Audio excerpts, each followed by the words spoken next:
কে ওখানে? কে? আমি তোমরা কে গো? লাগবে তোরা কে? তোমরা কে? কিসের জন্য এসেছো? তোমরা কে? বেড়ে বেড়ে তোমাদের তক্ত বানিয়ে দেবো। আপনারা চিন্তা করবেন না। এটা হচ্ছে রাহুল, মোহনের বন্ধু।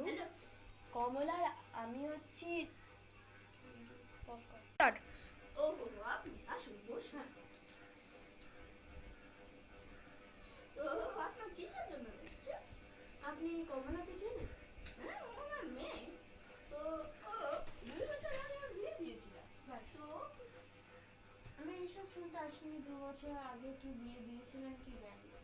আমি এইটা শুনতে এসেছি যে কি ও আপনি নিশ্চয়ই জানেন ওর মৃত্যু হয়ে গেছে। হ্যাঁ, ওর মৃত্যু হয়ে গেছে।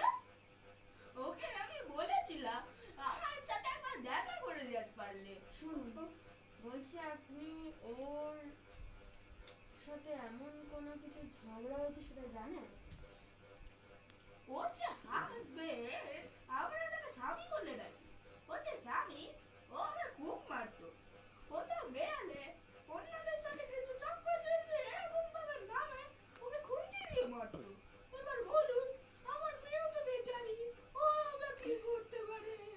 তার মানে ওর হাজবেন্ড ওকে মেরেছে। হ্যাঁ, এটা হতে পারে, কিন্তু আমার মেয়ে মারা গেছে। ওর আত্মা আমাদের বাড়িতে ঘুরে। আচ্ছা, আপনি ওর বাড়ির অ্যাড্রেসটা বলতে পারবেন যেখানে ওর হাজবেন্ড থাকতো? ও ও তো কমলাপুর থাকতো, কালীপুরের ঠিক পাশে কমলাপুরে। কমলাপুরেই আমাদের বাড়ি। তার মানে ওর ঠিক বাড়িটা বলতে পারবেন কোনটা? ওটা ও ও ওই যে শকুন্তলা গড়ি আছে, ওর ঠিক পাশে একটা হলুদ রঙের গেট দেওয়া বাড়ি আছে, ওখানে থাকে। আমরা তো না মুখে ট্রেন মাথা দিন রাস্তায় একটা গলি দিয়ে ওই গার্ডেন একটা মতন বাগান আছে। তো ওইখানে ওর ফেভারিট প্রিয় জায়গা ওটা। আচ্ছা, আপনি আমায় একটা কথা বলুন, আপনি কতদিন ধরে বাইরে বেরোন? সে আমি কালকে একটু ওই দোকানে, 1-2 বছর ধরে তো বেরোন। না আজকে তো যাইনি, কিন্তু আগের বছর একবার গেছি, তখন থেকে না কমলাকে আর পাইনি।